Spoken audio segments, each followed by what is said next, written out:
Good morning, Redemption. If we haven't met yet, my name is Jordan Ray. I've been going to Redemption for something like 5 years now or so, and I'm the preacher in residence here.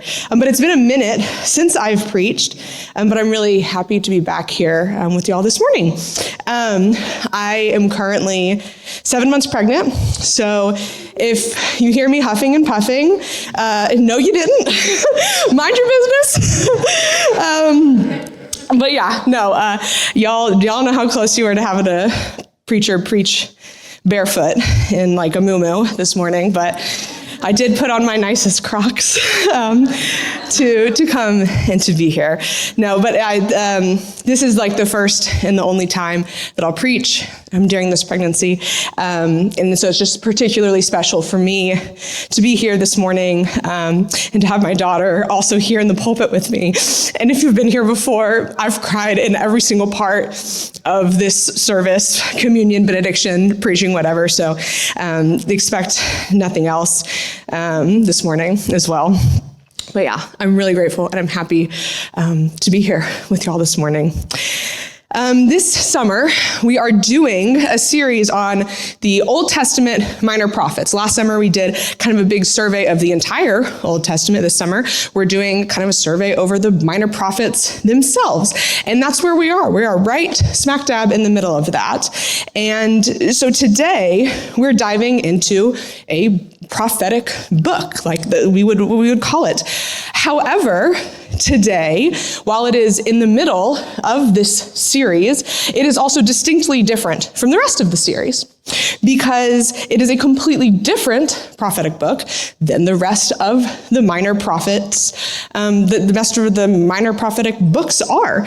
And so typically, when we say we're going to read a book of prophecy, what you're going to hear is a word that a prophet gave to a specific, group of people at a specific time in response to specific things happening. Like it's a message is what you hear. Like in modern terms, you could say it's like this divine sermon that these prophets are giving to a group of people. That's what we've been going over the last several weeks. We've essentially been listening to teachings on Old Testament sermons.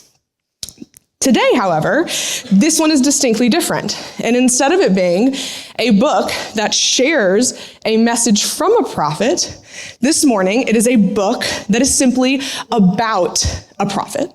The main character is a prophet. And so actually what it is, it's a narrative. It's just a story. And that is the book of Jonah. And because it is a narrative, we actually teach it a ton in the church, but we also teach it a ton strictly to children in ministry. And it never really bridges the gap into like adult services. I preached on Noah and the flood last summer, same kind of concept. It was like the amount that children receive a message about the flood is like a ton. The amount that we as adults receive it, almost none. And it's very similar to the book of Jonah. And so this morning, we're going to move through the book of Jonah, and we're going to look at it as this narrative with hopefully some fresh eyes that maybe haven't really looked at the book since we were, 6, 7, 8, 9, 10, however old when we received it. Because when you receive it as a child, it's interesting how they deliver the story first, because what is like the point of the story, right? They literally refer to it as Jonah and the whale.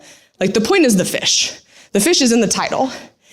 And it's crazy because, not that it's not important, but there's 48 verses in Jonah, and there are 2 sentences about the fish. There's 2. And so 48 verses is not a lot. It's a short book, but 2 is really not a lot. That's really not a lot of time that the author actually spends incorporating the fish's presence into the story. And so I think it's just one of those things. It's been very VeggieTales-ified.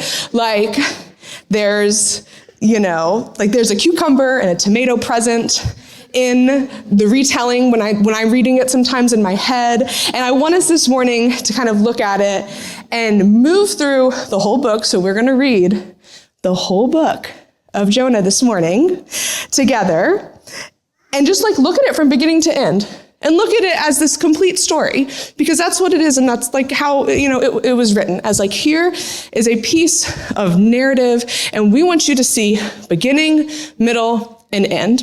And we're not going to leave stuff out. So this morning, that is what we're going to do.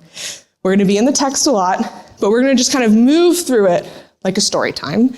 And we'll stop and we'll talk about little things here and there and point little things out. But the big thing that I want us to look at this morning, there's so many like really rich themes in this book. We could spend so many weeks on this book because it's a narrative and because that's how narratives work, right? There's so many beautiful themes that you can pull out, and let's look at this character and this character and this movement. We don't. We have 1 week. So what I want us to look at this morning is I want us to look at how different characters move to or away from God. That's like the pattern and the theme I think that we should like maybe look at and track this morning. When we see a character, be like, how do they move to or away from God as things unfold? So because we're going to spend so much time in Scripture this morning, let's start by praying and then we'll jump in. God, be with us and be here this morning. These are your words, and we're going to sit in them this morning. We're going to read them, we're going to explore them, and we're going to do it communally with our neighbors, and we're also going to do it with you. Will you reveal yourself to us? We know that you are there. This word is divine, and it is from you, and it is a testimony of who you are, and will you help us see that? Will you help us see that in how the story unfolds? And will you help us, you are a diverse God, will you help speak to us, a diverse group of people, in a particular way for each of us this morning, God? Be with us, be in these words. In your name we pray. Amen. All right, so let's jump in. We're in chapter 1, verse 1. The word of the Lord came to Jonah. Oh, you can follow along. There's a Bible in front of you. Pull out your phone. We're going to be moving through the whole thing in order, so it might be helpful to look at. It will also be on the screen, though. Standard invitation. All right, verse 1. The word of the Lord came to Jonah, the son of Amittai, saying, "Arise, go to Nineveh, the great city, and cry out against it, because their wickedness has come up before me." But Jonah got up to flee to Tarshish from the presence of the Lord. So he went down to Joppa, found a ship that was going to Tarshish, paid the fare, and boarded it to go with them to Tarshish, away from the presence of the Lord. So let's stop, right? This book opens up immediately with like this conflict of the story. We already see it, right? God tells Jonah to do something, and Jonah does the literal opposite. Like he is supposed to go east to Nineveh, and he goes, okay, got it. I'm gonna go west to Tarshish. And like Tarshish is like Timbuktu west. It is so opposite west. It's like kind of comical. We're going to see that throughout here. There's a lot of like exaggerated, comical, like satirical points where it's like, he didn't just disobey God. He did it in the most extreme, exaggerated way, right? It's like someone being like, hey, go to Baytown. And you're like, got it. I'll go to Los Angeles. That's like how he responded. And it'd be so silly. If you read it, you'd be like, oh, what? That doesn't, like, what? That's what he's doing here. However, what is also interesting is that like we're not given any indication of why Jonah does this. There's no motivation of Jonah's revealed. There's no like, he did it because of this, because of X, Y, Z. We have no idea. We just know he was told to go left. He goes, I'm going to go the absolute opposite right as far as I can. All we know is that he's doing it to get away from the presence of the Lord. Why does he want to get away from the presence of the Lord? I don't know. But this is like kind of our first movement that we're seeing. We see Jonah, he's a prophet, he's introduced. What is he going to do? He's going to immediately move away from the Lord as far as possible. So verse 4, right, he gets on a boat. Joppa is like a little port town a little bit south. He gets on a boat, he pays a fare, and he's like booking it as far away as possible. Verse 4, he's on a boat. However, The Lord hurled a great wind on the sea, and there was a great storm on the sea, so that the ship was about to break up. Then the sailors became afraid, and every man cried out to his God. So we know they're crying out to their own gods. We know that these sailors are not Israelites. They do not know Yahweh. They do not know the Lord of Jonah, right? They're all calling out to their own gods. And they hurled the cargo, which was in the ship, into the sea to lighten it for them, right? These sailors, who their occupation is like living on a boat, living on the water. That's where they spend all their time. They're in a storm that is so scary that they are like dumping all of their cargo, dumping their means of survival off the boat because they are so scared. That is how intense it is, right? And so what's Jonah doing meanwhile? But Jonah had gone below into the stern of the ship and had lain down, and he had fallen sound asleep. Right? So Jonah is truly like asleep at the wheel of his actions, asleep at the wheel of how God is like presently pursuing him, how God is presently presenting himself in his life. He's asleep. So verse 6, the captain approached him and said, "How is it that you are sleeping? Get up and call on your God. Perhaps your God will be concerned about us so that we will not perish." And each man said to his mate, so the sailors are talking amongst themselves. They're like, "Come, let's cast lots so that we may find out on whose account this catastrophe has struck us." And so they cast lots. And the lot, no surprise, it fell on Jonah. And then they said to him, "Tell us now, it's you. Tell us, whose account has this catastrophe struck us? What is your occupation? Where do you come from? What is your country? And from what people are you?" This is like a way of being like who's your God? Who's doing this? We don't know. We don't know who this God is that's doing it. Like, it seems like it's yours. Who is it? Reveal it to us. So Jonah said to them, "I am a Hebrew, and I fear the Lord God of heaven, who made the sea and the dry land." Then the men became extremely afraid, and they said to him, "How could you do this?" For the men knew that he was fleeing from the presence of the Lord because he had told him. So this is a little pause and a little flashback. So we didn't see this happen, but we're told now at some point, Jonah has told the sailors, "Hey, I'm fleeing the presence of my Lord." It's like he went up to go and pay for the trip, and they're like, "Why are you getting on the boat?" Business, pleasure. He's fleeing the presence of the Lord. And they're like, "Okay, cool, give us your money. That's fine." So they know that he is intentionally trying to turn away and flee from God. And Jonah just told them, yeah, the God that I'm fleeing from, he did create the sea that's doing all of this. He did do that. And so the men are infuriated because also he's just asleep. He's just downstairs asleep. So verse 11, they said to him, "What should we do to you so that the sea will become calm for us?" For the sea was becoming increasingly stormy. The storm was just continuing to get worse. And he said to them, "Pick me up and hurl me into the sea.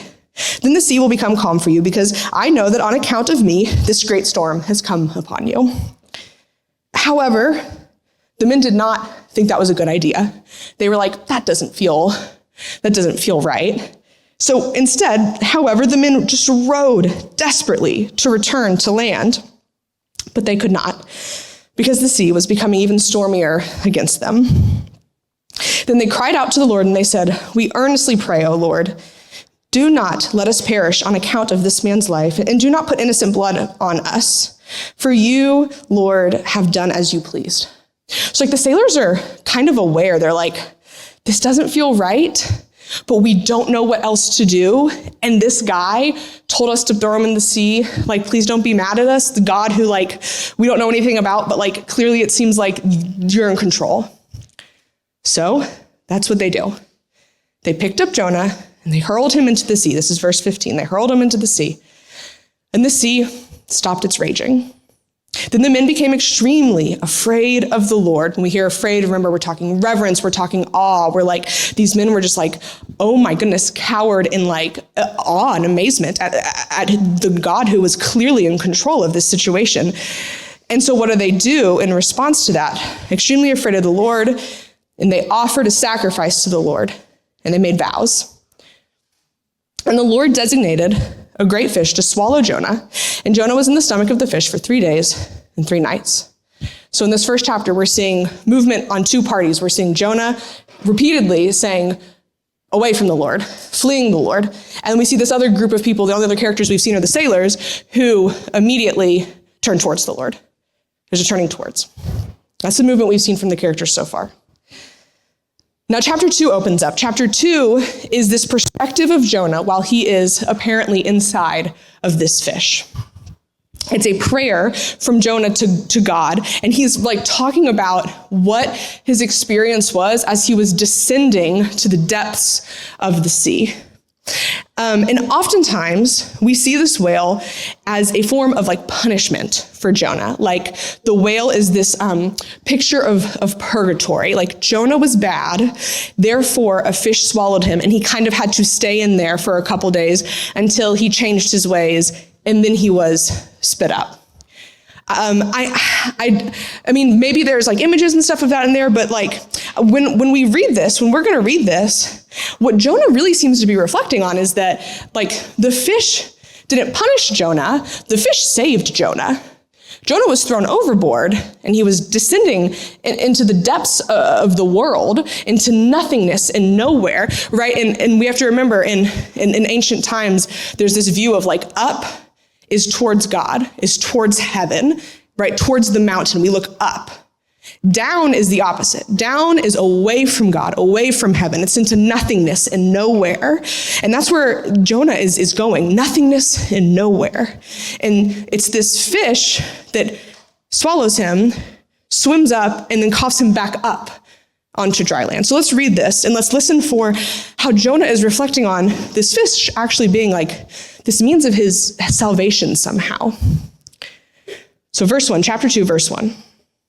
Jonah's in the water and he's praying. Then Jonah prayed to the Lord his God from the stomach of the fish, and he said, I called out of my distress to the Lord, and he answered me. So right there we see like Jonah's in distress, he needs help, he needs saving. He called out to God, and God did save him. Right? I called for help from the depth of Sheol. You heard my voice. For you threw me into the deep, into the heart of the seas, and the current flowed around me. All your breakers and waves, they passed over me. So I'm going to take a pause here because I do think it's interesting. So we see him say, present it in this form of like salvation. Like I needed rescuing, you rescued me. He does take a little pause here, and he says in verse 3, for you threw me, God, you threw me into the deep. And I do think this is interesting, especially because in this point in the story, we don't know a lot about Jonah and his motivations and like why he's doing what he's doing. So I think this is like a little insight into his psyche, right? If we remember, God did not throw Jonah into the sea. In fact, the sailors did it. The sailors did it begrudgingly. And they did it because Jonah was like, just throw me into the sea, God. Throw me into the sea. That'll fix it. And so I do think it's just like an interesting aside here to reflect on Jonah's prayer to God, where he's like, you threw me into the sea, God. When we just saw like, it was very much not God who threw Jonah into the seas. But despite that, it's God's pursuit of Jonah into the seas that ultimately rescues Jonah from the seas. So I do think it's a little bit of a interesting moment to look at the delusional psyche sometimes of Jonah. Verse 4. So I said, I have been cast out of your sight. Nevertheless, I will look again toward your holy temple. Verse 5, he's about to start kind of describing the elements of what it was like to sink to the bottom of the sea. Water encompassed me to the point of death. The deep flowed around me. Seaweed was wrapped around my head. I descended to the base of the mountains. The earth with its bars was around me forever. But you have brought up my life from the pit, Lord my God. All right, we see this again. I was drowning and you brought me up. While I was fainting away, I remembered the Lord, and my prayer came to you into your holy temple. Those who are followers of worthless idols abandon their faithfulness, but I will sacrifice to you with a voice of thanksgiving. That which I have vowed, I will pay. Salvation is from the Lord. Then the Lord commanded the fish, and it vomited Jonah up onto the dry land. So this is his whole prayer, his whole reflection to God in this moment. And what I really do see here is like this fish came in, inserted himself into Jonah's life of dying and despair and just down into nothingness, swallows him up, pulls him to the top, and vomits him back out onto dry land. I think this is like a moment where we see a glimpse of Jonah experiencing God's mercy, God's pursuit, God's redemption, his grace, all themes that Jonah accepts very happily right now. He sees them, he knows them, he experiences them, and he praises them, and he worships them here in his prayer. And I think it's a little bit of a foreshadowing, too, of how we're going to see Jonah interact with that exact same thing later on. We're going to see God's mercy and redemption and salvation later on, and we're going to see Jonah interact with it in a very different way.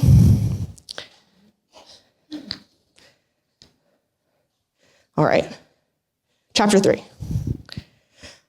Verse 1, now the word of the Lord came to Jonah the second time. So we're back on dry land. Jonah is like out of the belly of the fish, and God's like, we're going to try this again.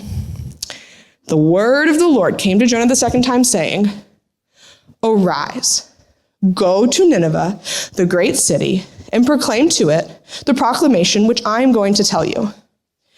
So Jonah got up and went to Nineveh according to the word of the Lord. Now Nineveh was an exceedingly large city, a 3 days walk. Then Jonah began to go through the city, a 1 day's walk. And he cried out and said, 40 more days and Nineveh will be overthrown.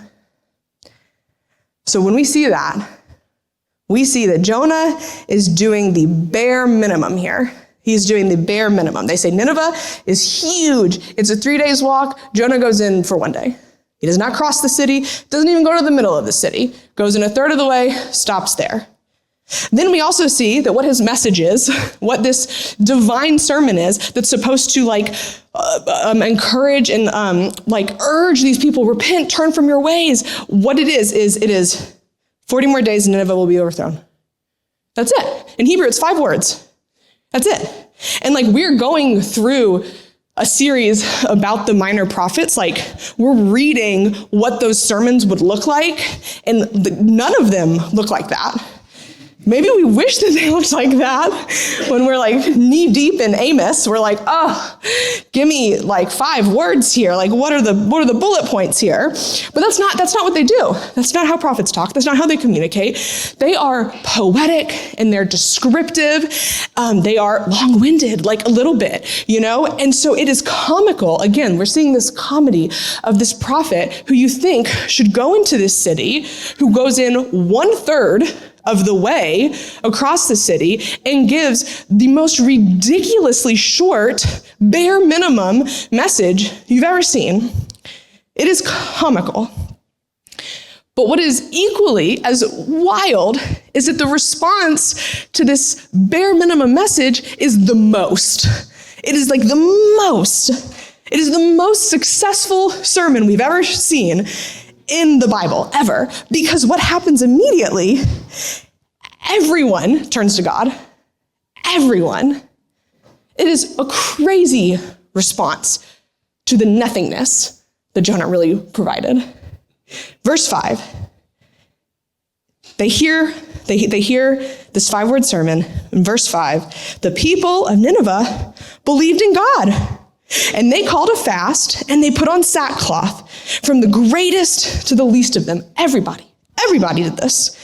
When the word reached the king of Nineveh, he got up from his throne, removed his robe from himself, covered himself with sackcloth, and he sat on the dust. We do not see kings, when someone goes into their city, into their kingdom, and they go, your city is going to be overthrown. They don't take off their robe. They plant their feet on their throne, right? We see the opposite here. It is a wild opposition to what we're expecting to see from the king of Nineveh. And what he does is he issues a proclamation, and it says, in Nineveh, by the decree of the king and his nobles, no person, animal, herd, or flock is to taste anything. They're not to eat or drink water. But every person and animal must be covered with sackcloth. And people are to call on God vehemently, and they are to turn each one from his evil way and from the violence which is in their hands. He is calling on, guys, this is like not normal. He's calling on the animals to fast. That's not normal fasting practice. Like maybe in an extreme way, someone can be like, everyone in our kingdom, everyone in our town, we're all going to fast. We're all going to turn to God. That would be very extreme. This is ridiculous that he's like, the animals, you aren't going to eat. You're going to wear sackcloth. Like the goats are walking around in like sackcloth being like, I'm turning to God. That's what they're depicting here. It's supposed to be so extreme and exaggerated. The most insane, they could not have done more in response to turning to God. They could not have done more when they were approached with this sermon than what we see here. Verse 9. This is what the king says. He says to the city, he says, who knows? God may turn and relent and turn from his burning anger so that we will not perish. And sure enough, when God saw their deeds, that they turned from their evil way, then God relented of the disaster which he had declared that he would bring on them. So he did not do it. All right. So up to this point, we're seeing a prophet turn from God, do comically nothing in pursuit of his actual mission. And yet we're seeing these Ninevites who are known for being like evil and wicked to all of their neighbors. They are enslavers of the Israelites. They are oppressors. They take their neighbor kingdoms and they destroy them and they slaughter them. We see that city respond to almost nothing. They're really given almost nothing. And they just say, okay, we're turning to God. We're seeing really opposite actions of towards and away from God here in chapters 1-3. And we get to chapter 4. And now we get to see this like real climax of the story because we finally get to see, we have that answer from the beginning of like, well, why did Jonah flee from God in the first place? It seems like this was the easiest job application. Like he's like, go in, do almost nothing, great success. Like sign me up. Like I'm going to go and do that. Jonah said, no, I want nothing to do with that. So we're still kind of in this place where we're like, why is Jonah doing this? Why is he being like this? Chapter 4 is going to tell us. This is what Chris read at the beginning of service. Verse 1. It greatly displeased Jonah. So the most extreme repentance story, turning to God, greatly displeased Jonah. And he became angry.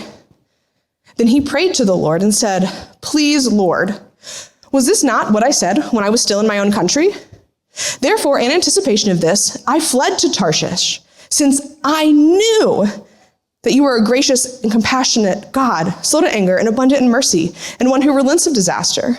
So now, Lord, please take my life from me, for death is better to me than life. Right? Jonah says, I fled. I've been dragging my feet, and I haven't wanted anything to do with this because I knew what you were going to do. I had knowledge, I had certainty, I had clarity. I knew that you were going to do this. You were going to forgive these people. And I didn't like it. I didn't like how your judgment and your justice and your mercy and your redemption, I didn't like how it was going to be executed. And so I rejected you and your presence. And I'd rather die than be a part of this life where you work this way, right? Remember, this is like a very different response to when he's in the whale and he's praying and he's like, God, I needed you and you saved me. Your mercy, your redemption, praise you. Those are the exact same components that we're seeing here played out in the world, but Jonah is like knowingly turning away from God from the exact same thing. Verse 4. But the Lord said, do you have a good reason to be angry? Then Jonah left the city and he sat down east of it. There he made a shelter for himself and he sat under it in the shade until he could see what would happen in the city. Right? Like maybe he's sitting there and he's like, okay, like maybe like I've guilt tripped God and like they will be destroyed. The city will be overthrown. And so he's just kind of watching it happen, maybe hoping that judgment would be executed as like he thought that it should be. But instead, what happens is that through God's mercy, he continues to interact with this man. So the Lord, verse 6, the Lord God designated a plant, and it grew up over Jonah to be a shade over his head, to relieve him of his discomfort. And Jonah was overjoyed about the plant. But God designated a worm when dawn came the next day, and it attacked the plant, and it withered. And when the sun came up, God designated a scorching east wind, and the sun beat down on Jonah's head so that he became faint. And he begged with all of his soul to die, saying, "Death is better to me than life."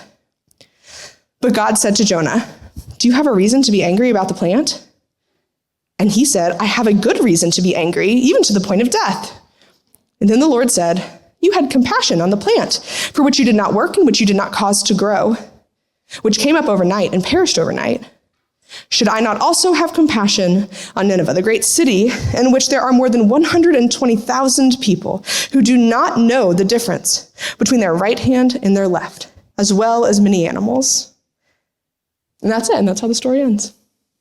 So I think it's unsatisfying in a way, but also that's kind of why I do love this story, because it just ends that way, and that's it. And Jonah is still mad at God. He got no resolution, and God gives no answers really to Jonah. And that's it. And we just see this open-ended question about do you not see maybe where I could have compassion here? And that's it. And I think that really should resonate with us, because we can go throughout this whole book being Jonah's the worst, and in a lot of ways, amen, but also in a lot of ways, how often does it feel like our story is kind of the end of the story of Jonah? We're sitting there and we're just what? Yeah, I'm mad, and I don't understand, and I don't think the way that your justice and your mercy in this world and how it's looking, it doesn't feel right to me, and I'm not happy about it. And it is almost as though God is looking at Jonah and being you've had more answers and certainty and clarity than any other person in this book. So maybe answers is not the answer, right? And I feel that is oh my gosh, maybe I am Jonah, right? Maybe in this aspect, yeah, that is also me. This book, it houses so many rich themes. Like I said at the beginning, it's a narrative, right? And so it speaks to so much in the world, right? It talks about inclusion and the foreigner. It talks about mercy and redemption, so many things.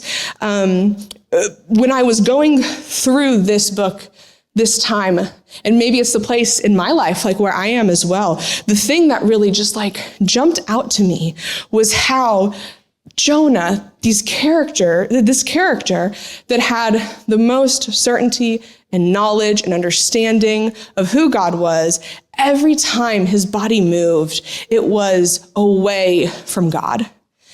And then everyone else in the story who literally is who is this God? I have no idea, no knowledge, no certainty. How their body moves is towards God, immediately. In exaggerated ways, it's moving towards God, where you're that doesn't even make sense.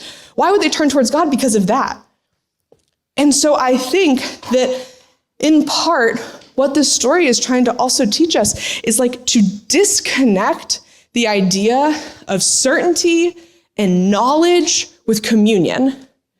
That those things, maybe they can sometimes go together. They do not need to, though. Certainty in and of itself does not breed communion with God. And I think Jonah shows us that. All right, we have this character of Jonah. He's a prophet. He has a clear, direct communication with God. He is a knowledgeable Israelite. He knows the law well. Right? He is the archetype of the one who is clear about God and what God's doing in this world. And typically what we see from prophets is that they're the ones like that with certainty. And so usually what we see is these prophets have utmost communion with God as well. And yet, this book tells us a story of the opposite. It subverts that whole expectation. It says, hey, he had a ton of certainty and clarity and knowledge, and yet it did not drive him to God. It's the opposite of what we see. And then what we see, the rest of the book is actually like these other groups of people, these sailors, who were like, I don't know anything about this God. Who are you? Where are you from? Tell me anything. And he just barely reveals like, oh yeah, like I worship the God of the seas and the land. That's all they know. And they immediately turn towards God. And then we see it again with the Ninevites, this historically known as like brutal people. They are people who have historically also like opposed God. And yet they receive 5 words about who God is, and they turn towards God. That's all they know is 5 words, and they just turn towards God. And so I think that there's something in here that like is declaring that like Jonah knew. It says here, Jonah knew. He said, I knew you were going to do this, God. I knew you were going to do this, and so I ran away.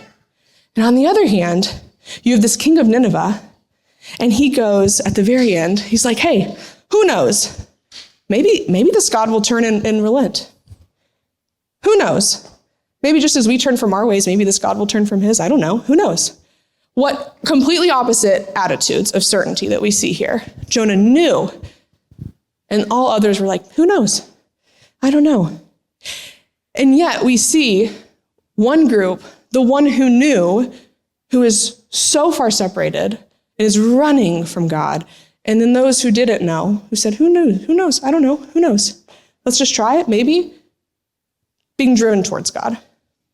I think the book of Jonah really like subverts our expectations about like what leads us to God in a lot of ways. I think it especially does that in this like modern, like post-enlightened world where we are like deeply searching for how do things work.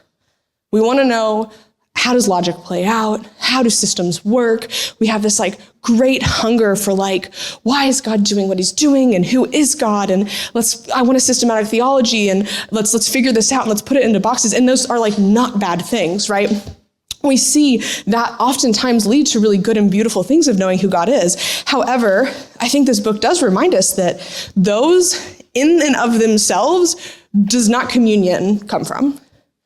Closeness with God does not get like bred simply out of just like more answers. I also think that like vice versa, we can be in a space where we're like, who knows? Who knows? I don't know. I don't know. And we can also have deep and rich communion with God. We can turn towards God still. I think that's like a really hard thing for us to like grasp onto and understand. In our world, we oftentimes get our confidence, we can put our trust in things because we understand how they work. That's very much how I like operate. Like, I think I've experienced that in the past years of like owning a house. Before I understood how anything in a house worked, I was like, everything's gonna fall down. Everything's gonna fall down and it's gonna break, and I don't understand how anything works, and I don't trust any of it. I don't trust any of it. And then after years of being like, okay, I kind of understand how this thing works and how this thing works and how this thing works, I have more trust that my house is not just gonna fall on top of me at all times. But I think that that's hard because when we translate that line of thinking into our faith, we're left really frustrated and unsatisfied a lot. When we rely on more clarity, more answers, more knowledge to be the thing that leads us to trust in God, we are oftentimes kind of stuck in the middle. Like, we can't actually get there. And it's like, I actually don't think I can trust God because I don't have clarity, and I don't know, and I don't understand. And I think Jonah kind of can speak to this exact thing, is that we have Jonah, who does get it. He said, I knew you were going to do this. I knew you were going to do this. And I know who you are, and I have direct communication with you. And also, I'm not going to trust you. I'm going to turn away. I'm going to run away. And then we have this group of people who you're like, kind of laugh at, like, how did that convince you to turn to God? That's crazy. And they have nothing, and they don't know, and they say, who knows? But also, they just immediately, completely and totally trust God. I'm not saying this is like a prescription, like we should empty our brains of knowledge and the pursuit of knowledge or anything like that. But I am saying that I think it's a story that maybe can like draw us into the fact that like maybe answers is not the answer. Maybe that's not always the answer. And also when you're in a season without answers, maybe God is like absolutely still there and he's still present. And communion is 100% still available, right? God's mercy is consistent throughout our flippant feelings and experiences of him. There are non-Israelite people in Jonah choosing God and Israelite people turning away from God. And yet, in all of those circumstances, in all those situations, God is just continually, presently giving second chances and giving mercy. He extends it to Jonah. He extends it to the Ninevites. He extends it to the sailors. Right? God in all situations, is presenting God's self to us. And we are only to turn towards, right? Rather than to turn away. And maybe if we feel stuck in our pursuit for just clarity and answers, maybe the answer is not necessarily in the more answers. Theres a story about John Kavanaugh. He is a noted, this famous Jesuit ethicist and philosopher from decades ago. And at some point in his life and his career, he heads out to Mother Teresa's place of work, the home of the dying in Calcutta. And he's going out there and he wants to just know, what am I supposed to do with life? Like he has lots of big questions about life and what does it look like? And he's this guy with a lot of answers, right? He's a Jesuit ethicist and philosopher, highly noted, highly educated, highly knowledgeable. And yet he flies across the world seeking out more answers. And when he first met Mother Teresa, he asked her, he goes, will you pray for me? And she's like, well, what do you want me to pray for? And he then, says, this request that he's wanted, that he's traveled thousands of miles for, right? He says, clarity. Pray that I have clarity. And Mother Teresa looks at him and she says, no, I will not do that. And then when he asked her why, he's probably sitting there dumbfounded, excuse me? I just traveled so far to see you, and this feels like a reasonable request. When he asked her why, she says, clarity is the last thing you're clinging to and you must let go of. And then Kavanaugh responds and is like, but you always seem to have great clarity. The things that you do seem so intentional and clear, and they make so much sense. You have such great clarity, the very kind of clarity that I'm looking for. Mother Teresa laughed and she responded with this. And I think this really sums up better than anything that I've said in the entire sermon. She says, I have never had clarity. What I've always had is trust. So I will pray that you trust God. And that's it. That's what she says. I think Mother Teresa here is kind of witnessing to the same disconnect between our desire and our hunger and our search for clarity and also our need to just trust in God. That's not easy. That feels kind of like a Sunday school answer sometimes. But I think it's important for us to remember that the pursuit for one is not necessarily the pursuit for the other. It can be good and it could lead to communion, but also let's not get sidetracked by the fact that in all moments of uncertainty and lack of clarity, we can trust in God. And also in our pursuit for knowledge and certainty, we can also find God. But it's not necessary, right? I just think this is really against our nature, and it's really hard. But like, I just think what Mother Teresa and I think the Book of Jonah are doing is really disconnecting those two ideas from each other.